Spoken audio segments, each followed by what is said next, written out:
করতে হবে। যখনই আপনি সময় পাচ্ছেন, উমরি কাজা চলবে না। 30 বছর যাবত ছাত্র জীবন পার হয়েছে, নামাজ পড়িনি, তাই তো উমরি কাজা নামাজ পড়ছি। মাগরিবের সালাতে উপস্থিত হলাম এই রাজশাহী শহরে, একজন বড় ডাক্তারের সাথে সাক্ষাৎ করব। ফজরে মাগরিবের 2 রাকাত পরে অনেক রাকাত পড়লেন সালাত শেষে আমি বললাম, জনাব ডাক্তার সাহেব, এতগুলি সালাত আদায় করছেন কেন? উমরি কাজা। ভাই, 25 বছর যাবত ছাত্র জীবন কেটেছে, অনেক নামাজ ছুটে গেছে, এই জন্য কিছু কিছু করে পড়ে নিচ্ছি। কতটি বা ছুটলো, কতটি বা পড়বেন? কত অক্তবাই ছুটেছে, কত অক্ত পড়বেন? ধর্মকে পাগল পেয়েছে। ধর্ম হচ্ছে রাজশাহী চাঁপাইনবাবগঞ্জের হাওয়াই লাড্ডু। दोनों हाथ में लड्डू है, जो चाहे उसको खा ले, जो चाहे उसको छोड़ दे। জি না, ধর্ম এমন নয়। উমরি কাজা চলে না। আপনি তার জন্য আল্লাহর দরবারে ক্ষমা চাইবেন। সম্মানিত উপস্থিতি, সালাত আদায় করতেই হবে যে কোনো মূল্যে।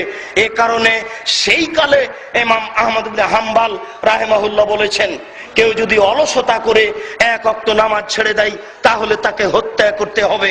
এ কারণে সেই কালে ইমাম আবু হানিফা রাহিমাহুল্লাহ বলেছেন, কেউ যদি অলসতা করে 1 ওয়াক্ত সালাত ছেড়ে দেয় তাহলে তাকে জেলখানায় বন্দী করে পিটিয়ে সালাত আদায় করাতে হবে। বর্তমান আরবি বিদ্বানগণ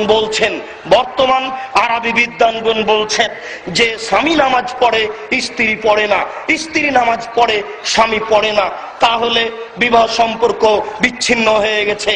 সে আর মুসলমান নেই।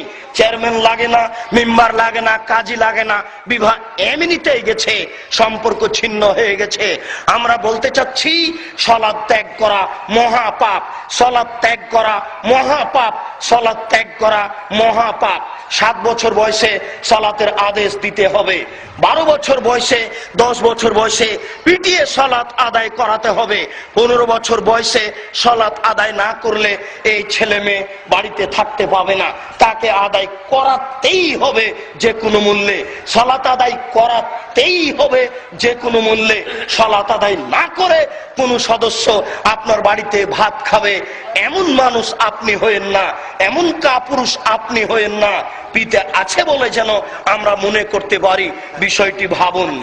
সম্মানিত উপস্থিতি, যারা সালাত আদায় করে রাসূলের পদ্ধতিতে করে না, তাদের জন্য জাহান্নাম।